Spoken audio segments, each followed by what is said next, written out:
This is the moment the great leader's been waiting for. The entire world is hanging on his every incoherent word as he plunges the nation into an unconstitutional war without consent from Congress. The great leader knows he needs to be at the top of his game. But he's been falling asleep in public, waking up only to wipe away the drool and unleash a torrent of vengeful gibberish. In fairness, he has reason to be upset. His sad little birthday parade was a global punchline.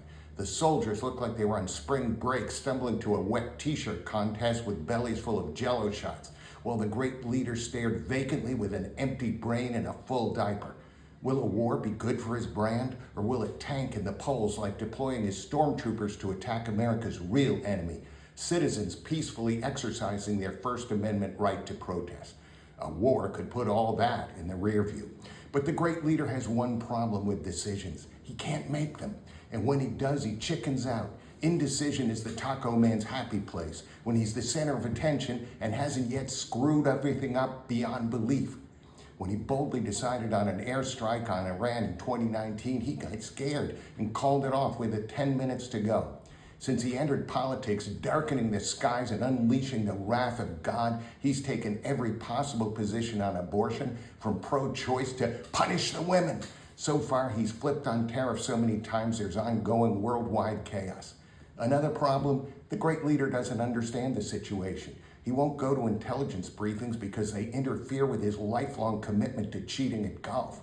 Since he doesn't read, National Intelligence Director and Putin gal pal Tulsi Gabbard is going to make little movies of current events with loud soundtracks to keep him awake. That might work. The great leader likes movies, especially if he's the star.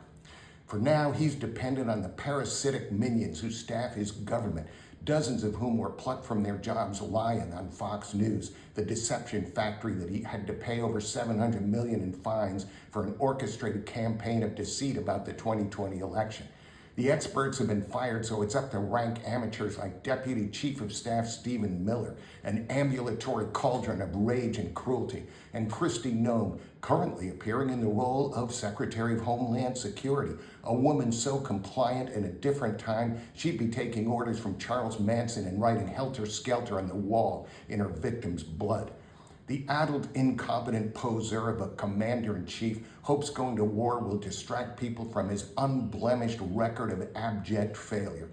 But he also has to worry about the many millions of Americans who let him know we won't rest until he's just a dim, ugly memory of the worst mistake this country ever made. Summer's here, people. It's time to turn up the heat.